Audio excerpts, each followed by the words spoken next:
মধ্যযুগে আরব দুনিয়ার শেষ রাজবংশ হল মামলুক রাজবংশ। আইবি বংশের ধ্বংসস্তূপের ওপর মিশরে প্রতিষ্ঠিত হয় মামলুক সাম্রাজ্য। মিশর ছাড়াও লেভান্ট, মেসোপটেমিয়া ও ভারতে মামলুকরা রাজনৈতিক ও সামরিক শক্তি অর্জন করেছিল। মিশর ও সিরিয়ায় মামলুকরা যে সালতানাত প্রতিষ্ঠা করেছিল তা মামলুক সালতানাত হিসেবে পরিচিত। মুসলিম বিশ্বকে বিভিন্নভাবে রক্ষা করেছে মামলুক শাসন।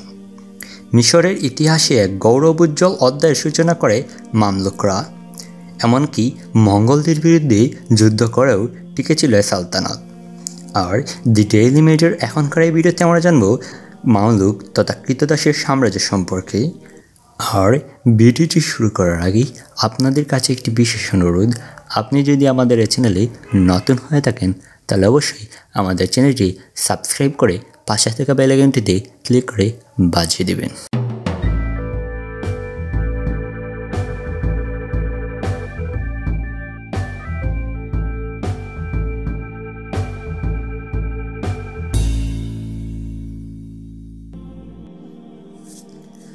মামলুক শব্দের অর্থ কৃতদাস। মিশরে যুদ্ধবন্দীদের বাজারে দাস হিসেবে বিক্রি করা হতো। আইবি সুলতান মালিক আল সালির সময়ে এই সমস্ত কৃতদাসদেরকে দেহরক্ষীর বাহিনীতে নিয়োগ দেওয়া হয়। বিভিন্ন দেশ ও জাতির এই কৃতদাসরা মুসলিম খলিফা ও সুলতানদের সামরিক বাহিনীতে যোগ দিয়ে অত্যন্ত শক্তিশালী হয়ে ওঠে। ফলশ্রুতিতে তারা আইবি বংশের দুর্বলতার সুযোগে একটি স্বাধীন সালতানাতের সূচনা করে। মামলুক বংশের শাসকরা অধিকাংশ ছিলেন তুর্কি কৃতদাস। 1250 খ্রিস্টাব্দে সাজাদ আদ-দুর নামে একজন বিধবা নারী মিশরে মামলুক বংশের প্রতিষ্ঠা করেন। তিনি ছিলেন তুর্কি বা আর্মেনিয়ান কৃতদাস। সাজার পূর্বে খলিফা আল মুস্তাসিরের হারেমে ছিলেন। তখন সুলতান সালহির কৃতদাস হিসেবে কাজ করার সময় তার গর্ভে খলিল নামে সালহিয়ার এক পুত্র সন্তানের জন্ম হয়। অল্প বয়সের সন্তানটি মৃত্যুবরণ করে। এ কারণেই তিনি ইতিহাসে খলিলের মাতা হিসেবেও পরিচিত। পুত্রের জন্মের পরই দাসত্বের শৃঙ্খলমুক্ত হয় সাজারের, এবং কথিত আছে পুত্রের জন্মের পর সালিহ তাকে বিয়ে করেন। তিনি অত্যন্ত উচ্চবিলাসী মহিলা ছিলেন। এক বিশেষ সাম্রাজ্য পরিচালনা করার জন্য তার যথেষ্ট যোগ্যতা ছিল। সালিহের মৃত্যুর পর সাজার ক্ষমতায় ওঠেন। একজন মহিলা শাসককে কেউ সহজভাবে মেনে নিচ্ছিল না। তিনি নিজ নামে খুতবা পাঠ ও মুদ্রা জারি করেন। শেষ পর্যন্ত আমিররা ইজ আদ-দিন আইবাককে সুলতান হিসেবে মনোনীত করলে সুলতানা সাজার তার সঙ্গেই বিবাহ করেন এবং ক্ষমতা ছেড়ে দেন। কিন্তু দ্বিতীয় মুসলিম নারী শাসক অর্থাৎ প্রথম রাজিয়া সুলতানার পতনের মূল কারণ ছিল ঈর্ষা। মামলুক শাসকগণ দুই শ্রেণীতে বিভক্ত, যথা বাহারি মামলুক ও বুর্জি মামলুক। বাহারি মামলুকরা নীল নদীর বৌডা দ্বীপ অঞ্চলে সেনানিবাসে বসবাস করত। নীলনদকে প্রচলিত কথায় বাহারি বা সমুদ্র বলা হতো। আর বুর্জি মামলুকরা বুরুজ অর্থাৎ দুর্গে বা প্রাসাদে অবস্থান করত। সুলতান কালাউন এদের বুর্জে অবস্থান করতে দেয় বলে এদেরকেই বুর্জি মামলুক বলা হয়। তাদের শাসনকালেই সুলতানের পুত্র সিংহাসন লাভ না করে সুলতানের কৃতদাস তার স্থলাভিষিক্ত হয়েছে। বাহারিগণ 1250 থেকে 1390 খ্রিস্টাব্দ পর্যন্ত রাজত্ব করেন। বাহারি মামলুকগণ প্রধানত তুর্কি ও মঙ্গল ছিলেন। তাদের পূর্বপুরুষগণ ছিলেন আইয়ুব আল সাহিরের দেহরক্ষী। সেখান থেকেই তারা দেশের শাসকদের পর্যায়ে উন্নীত হন। বিদেশি কৃতদাসদের দেহরক্ষী নিযুক্ত করার প্রথা চালু করেন বাগদাদের খলিফারা। সাজার আদ-দুরকে বাদ দিলেই বাহারি শাসকদের সংখ্যা মোট 26। তাদের মধ্যে 6 জন শাসক উল্লেখযোগ্য। সুলতান কুতুবউদ্দিন আইবেক।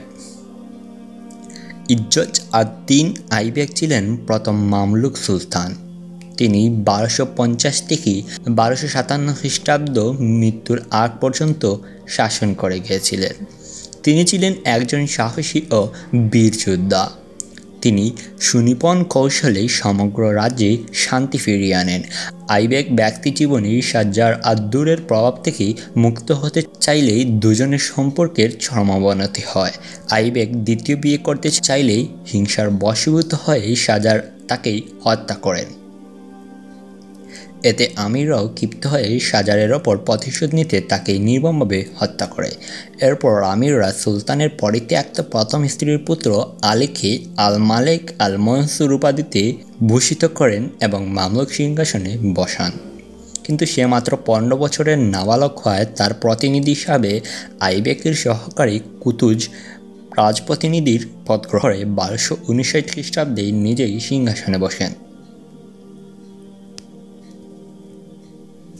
সুলতান সাইফুদ্দিন কুতুজ শাসনের ব্যাপ্তিকাল খুবই সংক্ষিপ্ত হলেও ইতিহাসে তিনি চিরস্মরণীয় হয়ে আছেন আইন জালুথির যুদ্ধের অসামান্য কৃতিত্বের জন্য।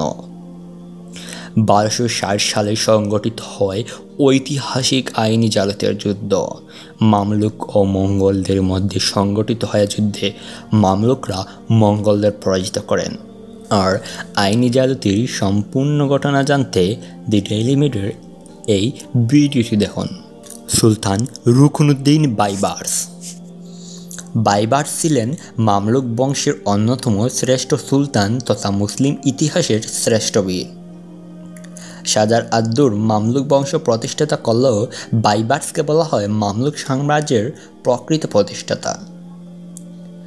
1260 থেকে 77 খ্রিস্টাব্দ পর্যন্ত শাসনামলে তিনি মঙ্গল আক্রমণ প্রতিহত, ক্রুসেড দমন, গুপ্তঘাতক সম্প্রদায়কে দমন করে তিনি মামলুক সাম্রাজ্য রক্ষা করেন। তিনি আব্বাসীয় খিলাফত পূর্ণ প্রতিষ্ঠা করেন, কিন্তু মূল ক্ষমতার বাড়ি মামলুকদের হাতে ছিল।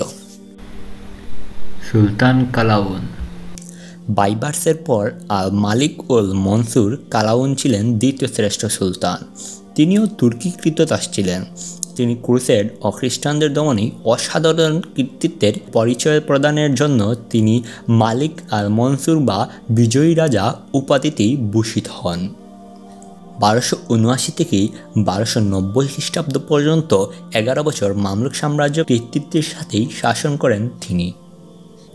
আল আশরাফ কালাউনের পুত্র আল আশরাফ 1290 খ্রিস্টাব্দে পিতার মৃত্যুর পর বাহারি বংশের সুলতান নিযুক্ত হন।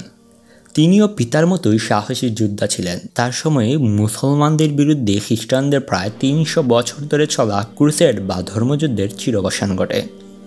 মাত্র 3 বছর শাসন করার পর 1293 খ্রিস্টাব্দে আততায়ীদের হাতে তিনি নিহত হন।